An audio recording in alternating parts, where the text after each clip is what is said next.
Okay, let's have a look at technicals. That's what we can see. That's the level of $52, and that's the collapse. Okay, then it's went. Okay, let's have a look at the closer. It was around $18 here. Then it's went to nearly $23, $22 here. Okay, and then again drop. Now we can consider that it's first roll at the moment at the support level. So if it holds this level around $15.5, $16, we might expect it might stay flat, but it might go back to $22. So to complete this roll, and that's the gap, which would be next level about $26 here, which is going to cover. Now that's the technical analysis. Now it's you can look and see that right now the price is on the same level as it was in 2014, right? No, in 2003. That's the profit, and then it was in 2009. Okay, that's the price level which we have. And if we go back to see, okay, what was the price earnings per share in 2004, we don't have this data, but if we look at 2010, right, so it's 10, what we can see, let's have a look at value line does have it. So 2010, at that time they had $1.37 per share, right, and last like 2015 they had $3.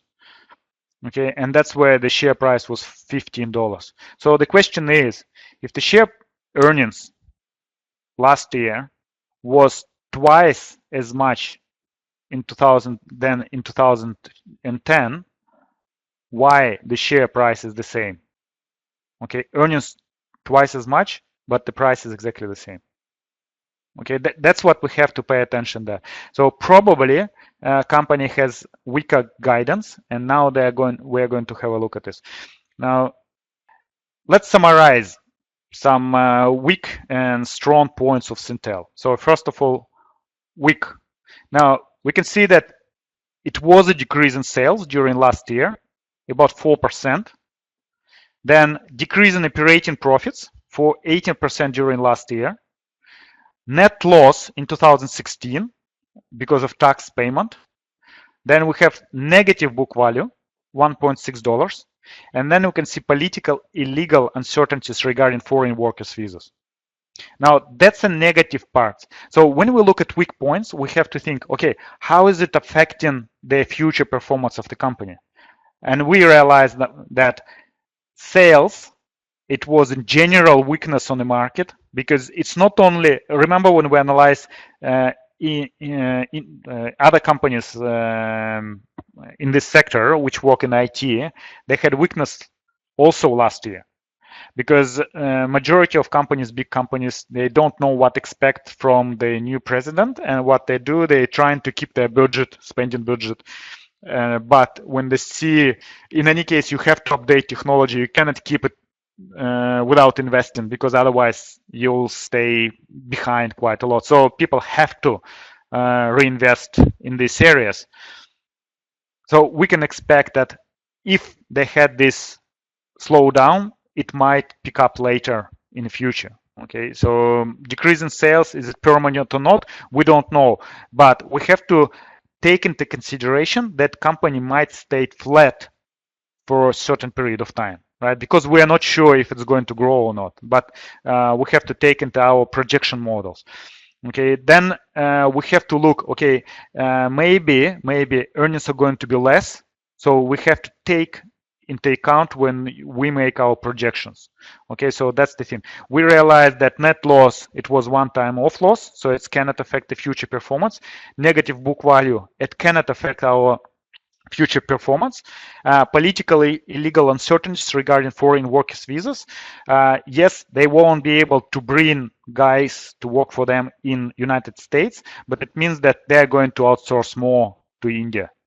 Okay, so it might affect them, it might not affect them. We don't know until actually this law is introduced, because we don't know what kind of regulations going to be there. Okay, now strong points, what we can see.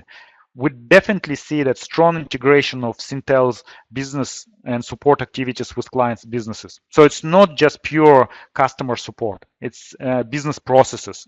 Okay, then long and positive sales growth for more than 8 years. So it's, again, it wasn't like, if you look at Micron, we analyzed it a couple of years ago, and that company has cycles. Sometimes it makes money, sometimes it loses money. And if you look at 15 years period, you will see that 8 years it was losing money, and 7 years it was making money. And that's for the last 15 years. So here we can definitely see that long and positive sales and earnings growth, which is good, right? Consistent operating profitability. Even when we had this loss, it still was in operational profit. Then the good thing about this company, that's it's a recurrent revenue model. It's not one-time sales model. People keep buying because when they create this contract, it's 3 to 5 years. Some companies 1 year, but then they generate this revenue. Now, probably the most dangerous part is when they're switching the contract, because if their contract is like due, so it means that their client might switch it. But interesting enough about Syntel, that they run different projects, but for different services, and so one project is just started, another project is in the middle of their time, another is already nearly finished. So it's not like one deal with this particular company. Their clients, they work on different projects with them, so it's kind of helps as well. Now then, holding a leading position in developing business sector, because outsourcing, NIT, all these areas, they have quite huge potential for the future. We more and more digitalize our environment. Okay, then low debt, low future PE, and insider ownership of 30%. That's strong points. That's weak points. When you invest in or you're trading, you have to take into consideration all these parameters. And if you don't feel confident, you don't need to invest in this company. If you like the company, if you're ready to keep this company for long period of time, then only you invest in this company. Okay, because you understand some things we don't know which are going to happen. For example, in 2015, nobody knew that they're going to bring so much money, pay huge amount of debt, or taxes, and then to distributors. So people who paid $45, $49, $52, they thought, oh my goodness, that's fantastic company. I would love to keep it as long as I can because it's this huge potential. And now this company is $17. How would you feel, right, if you invested $52,000 and now that amount worth for you 17? Of course, you got $15 in dividends. So if you paid, let's say, $52, your cost will be now $37. But still, it's more than 100%, 50% drop, right? So that's the thing. Okay, let's have a look now, guys, at price growth projections. Again, that's pretty conservative. The way I looked at this, remember I told you try to remember average annual price earning ratio. So that's how much people are willing to pay more for earnings. We can see that in average in 2008 it was 13 times. Sometimes during this year, it means that PE could be lower. Sometimes it could be higher. Like earnings are the same, but the price would fluctuate. Okay, so here in average is 11, and the highest I told you it was 17, and last couple of years it was in a range of 15. Okay, now at the moment they're looking at future PE, it was 9. But let's have a look at our estimates. Now, last week, Syntel had their earnings announcement, and they projected that in 2017 they will have their earnings between 1.55 to 1.77. Okay, now value line estimate, they have 2.32 in 2017, 2018, and another 3, I took it from their last earnings. So what if they get to the same level as they already had? Because if they charge their clients, same amount of money, they have same amount of expenses, they probably will get same amount of income. Now, I didn't take any increase in their profitability because it's quite possible if they keep the same growth, maybe this year was drop, but then it might have $3.30, $3.50, $4, $4.50. It might grow in the same way as it was growing before. But at the moment in these projections, I didn't take it as a possibility. Okay, at the moment I'm looking just at the price earnings, like at earnings, which are quite conservative. And then I look at P ratio. So how much investors are going to pay for this company. Now, and I took the lowest, which was 11, and I didn't take the highest, which was 17. In this case, the projection would be much higher, but I took the last year, so 15.5. So, and we can see that within the last 2 years, it was about that level. So you can choose your own projection. You can have more conservative if you want when you calculate it. But let's have a look how much we can expect. So if company makes $1.5, so it's lower scale of their projections, multiply by 11.3 PE, we can get about $17.5. And at the moment, the current share price is 16.55. So in this case, your growth income would be about 6%. Now, if we take the highest PE ratio, the price 1.55 multiplied by 15, it's going to be about $24. Okay, so it will represent 45% growth. Now, if we take the high range of sales level or earnings level and multiply by same PE, we might get the share price between 20 and 27, which represents the profit from 21 to 66% on your capital employed. Now, if value line is correct, and actually interesting enough, what I did, I just flipped in Seeking Alpha, and you can see the projections. And I went back nearly 2.5 years, and probably nearly all the time, they have earnings better than expected. So they beat their earnings. Their revenue sometimes flat, in range which they expect, sometimes lower. So sometimes they beat their earnings and less revenue, but earnings are always higher than expected. So I noticed that, do you remember when we talked about value line projections and the ability to tell you exact amount of income? So with the Syntel, what I noticed, they're conservative. So they tell you less and then they make more. So they're telling you now 1.5 to 1.77, but in reality it might be more. Maybe that's why value line and other investors, if you look to Finviz, they expect it higher. They expect higher than 1.7, some of them more than $2. So, okay, if we look at value line and we say, okay, value line is right in 2017, they're going to make this money. So again, we multiply it by this PE ratio and we get 26 to 35, which represents the profitability 59 to 118%. And if the company start making money in the same level as it had in 2015, and we take this type of P ratio, so it could be between 33 to $46, which represents 105 to 180% growth.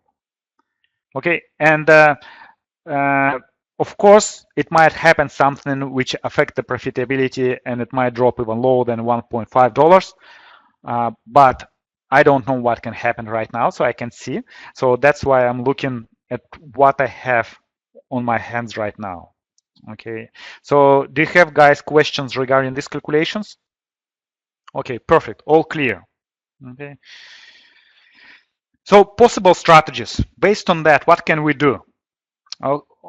again, I want to repeat, it's all based on your personality, on your personal circumstances, and your financial situation, and etc., etc., etc. Okay, so, and all of these strategies, you have to look deeper what you're going to do in 2 months time, 3 months time, in different. So if it goes as you desired it to go, or if it goes against you, what are you going to do? What actions are you going to take? Now, but for example, if you decide buy for long term, buy and hold strategy. At the moment, if you look at the last day, it's went down nearly 4%. So, and it looks like it's going to be going a bit lower. So, of course, we look at the market. Today, market went up and Syntel went down. So when the market is going down, so Syntel probably will go a bit more down, and it's usually like this happens.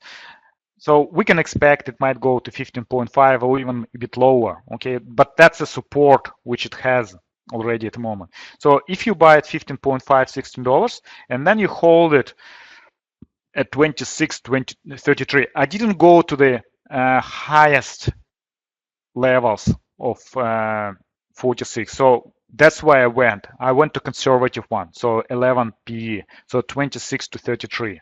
Okay, that's where, and in this case, you might need to wait up to 3 years, because if you notice that people don't pay straight away high PE ratio, you can see that it's kind of a bit increasing 12, 13, 14, 15. Okay, so, and same story, they have to show couple good quarters and then maybe to show annual result, and then the price will move quite quick on that one. And when it moves very fast. Okay, usually it happens like that. So, but still, if you buy it and hold, it might give you 600% profit. Maybe more, maybe less, but that would be average what you can expect. Now, roll strategy. So if you buy and sell, if you're more active on the market, or you can buy again on same levels, 15.5. So when you see one indicators in the correct position, when you see a green tick, you buy it, and then you can sell it and make it maybe a couple dollars on a roll. Okay, so it might give you up to 10% profit, maybe a bit less. Okay, and then if you use BR strategy, if you're using options, now it doesn't give you great profitability with the options, because first of all, if I show you option chain first, you can see that this like strike prices, they have very big distance. So it's between 15, 17.5, then 20, then 12.5. So they're not great for this size company, price company. It's much better to have something like 15, 15.5, 16, 16.5, when strike prices have only 50 cents difference. Here's $2.50, so it's not that great. Okay, now but still, let's have a look at this strategy. If you buy Intel at 16.15 right now at the current price, why I'm doing it, because I can see how much I can get on option premium right now. So, but much better if you buy it at 15.5, 16. So you wait until it goes down, and then you sell to open May 17, right? 15 calls. So it's about 3.5 weeks left until that, and try to get $1.82. So you don't sell it. Yeah, Synfi. Sorry, I just typed it because I was thinking about Synfi before. Yeah, it's Syntel. No, the numbers are here all for Syntel. It's just for whatever reason I at that moment I was typing, thinking about Synfi, and then because Infosys has very bad strike prices as well. And I was typing, I thought, my goodness, it looks so much like Infi. I like Infi too, but it doesn't have that many strike prices too. Okay, that's the thing. It actually has more now, but still not that good premium.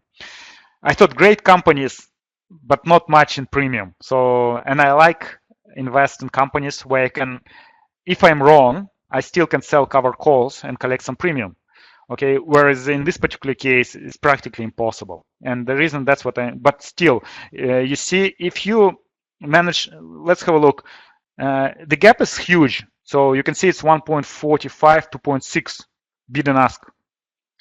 I took into consideration last trade. So last trade was $1.81.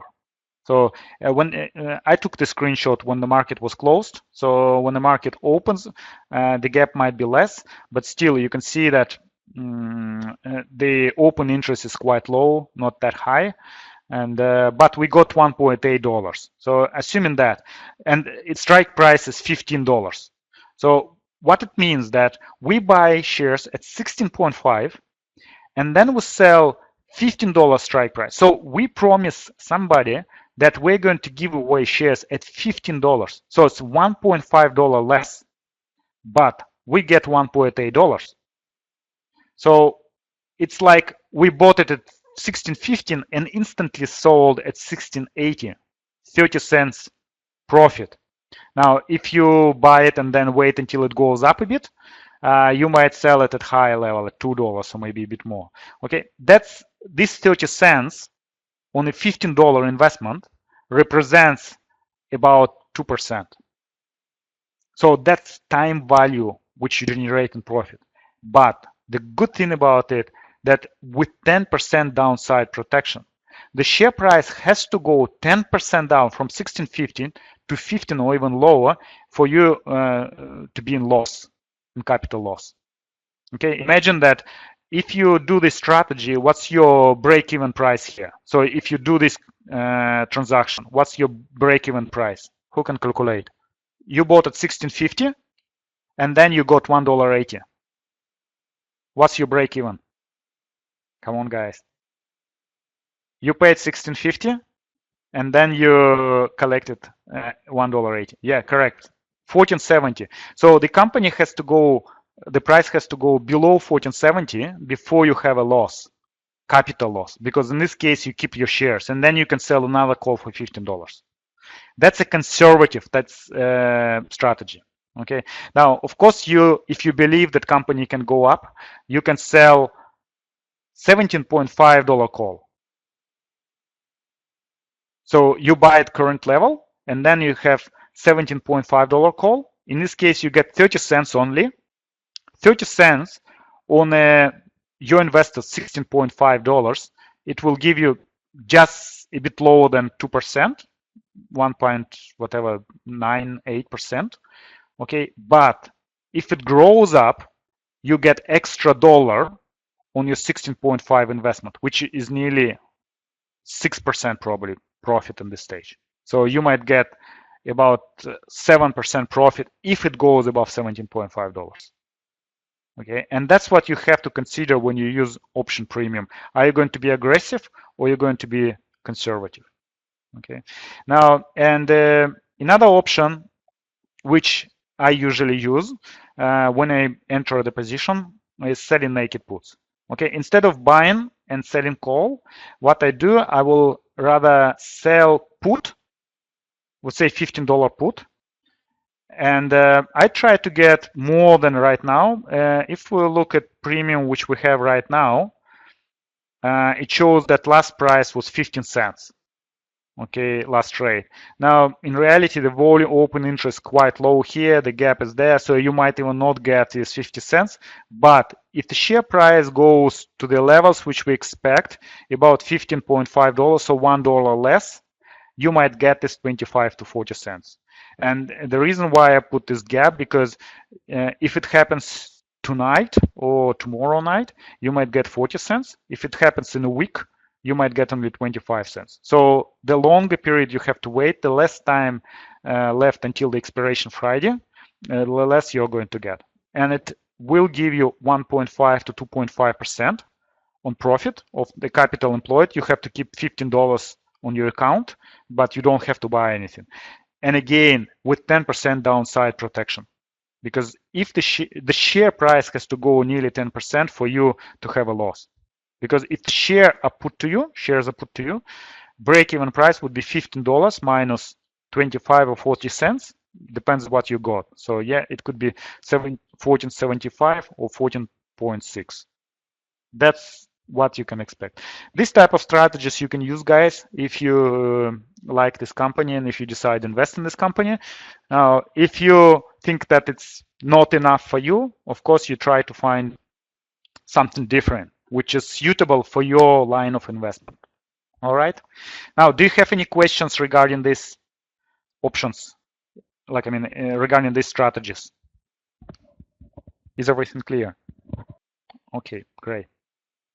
So if you put this trend line, this is lowest point, this is the lowest point, it goes to around now 16.5. I think it's around $16 here. That's the $16 support line. Okay. Now, and we can see this huge red candle here, which is bigger than previous green. So, and usually it happens like that. It's continuous. So it might go even lower. You can see that indicators, they are showing over bought situation. So we can expect that that's the best way we buy it. So when it crosses line back here, okay, that's where we're trying to find it. And when it moves down, that's where you enter position, like here. You can see it start moving up. This is up. That's you buy it here, and then you sell it here. Okay, when you see its highest point. So at the moment, not the best time to buy. So if we buy, we'll buy a bit lower. But again, you have to look at indicators at that particular moment. So it's between support and resistance right now. Again, if we look at probably at a monthly support, that's what you can see. If we look at monthly, it's definitely at the in over sold situation. So based on our monthly analysis, it's close to buying price, right? So here you see, so it's only several times happened here. After that you buy it, it grows here, and after that it grows right here. Again it grows. So we can see it's a gain on the monthly chart. So, but in a daily chart, it might like go a bit lower. Okay.